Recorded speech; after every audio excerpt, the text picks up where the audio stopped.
little bit of context about my book, my work in progress. It's so I've taken nursery rhymes and put them in Victorian England. So it's set in our world, and there are Yep. steampunk elements in it. So it's not the sort of steampunk where you've got like, high rises and blimps and like all this. Yeah. It's set in Victorian England, and there's like this sort of underground steampunk Mm. world going on. Um, and yeah, so but the idea came to me. I was probably in maths class. I think it was maths. And I was just sort of staring out the window, and had for some reason Miss Muffet, like the little Miss Muffet, stuck in my head. And I was like staring out at the oval, imagining her sitting under, the tree outside my classroom. And like I don't know, I was just imagining the nursery rhyme.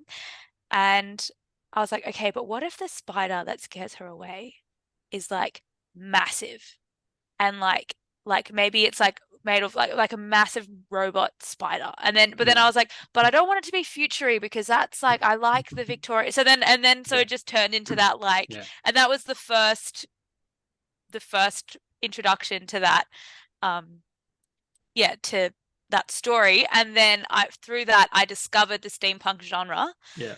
And because I just, and then the rest of the story, like, that's just like, that was the thought that inspired the story. But the main plot, it's about the son of Humpty Dumpty, who's not an egg. I always have to clarify. He's not an egg in my Yeah. story. Um, Well, he never really trying to, was.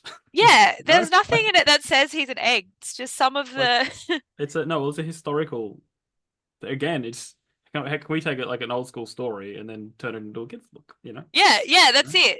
Yeah. It's Yeah, and then it became, it's like, anyway, it just became the norm that he was depicted as an egg. Yeah. It's like in Romeo and Juliet, there's Yeah. actually no mention of a balcony.